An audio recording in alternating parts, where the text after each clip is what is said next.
Welcome back. In the last episode, we talked about the difference between interest and demand. Now comes the natural question: how do I test this idea without risking too much money? This episode is about doing exactly that.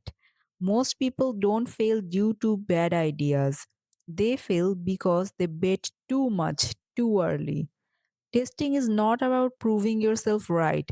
Testing is about finding out what's wrong and doing it cheaply.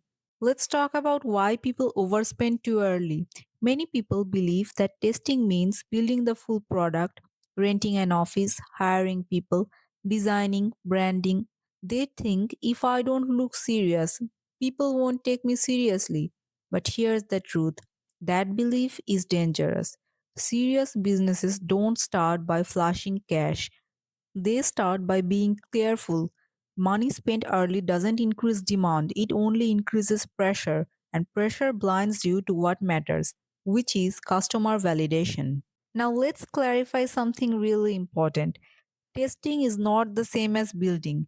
Building assumes the idea is correct, testing assumes the idea is wrong. When you are testing, you ask questions like: will anyone care? Will anyone pay me? Will anyone switch? You are not trying to impress people, you are trying to learn. You are not locked into anything, so keep it light and flexible. Here is another principle that guides good testing: small bets, fast feedback. Instead of spending a lot at once, spend a little many times. Each test should answer one question.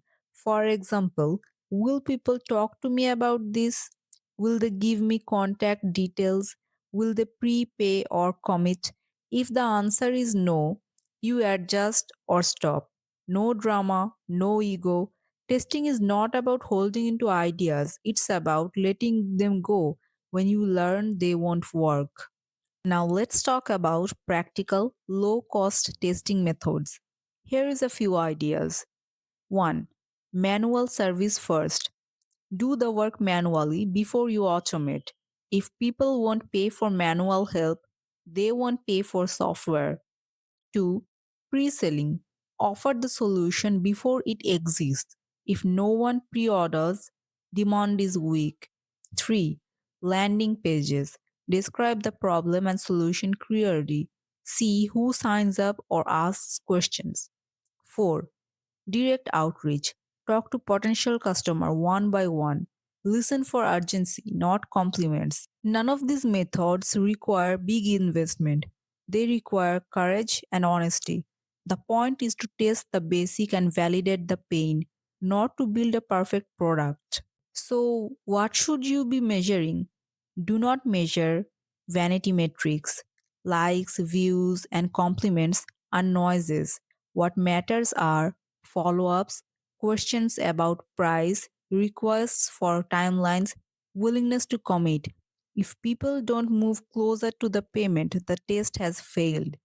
And that's not bad news, that's just clarity. And here's a big mindset shift: failed tests are actually successful tests.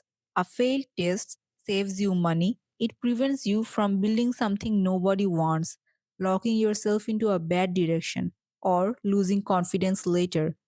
Failure at the testing stage is not failure, it's progress, it's learning, it's the key to getting closer to what will work. Alright, let's wrap this up. In the next episode, we'll clear another major misunderstanding: what MPV actually means and why most people build too much too soon, because minimum is the most ignored word in business. Season 2 is about reducing risk before increasing effort. Thank you for listening. See you in the next one.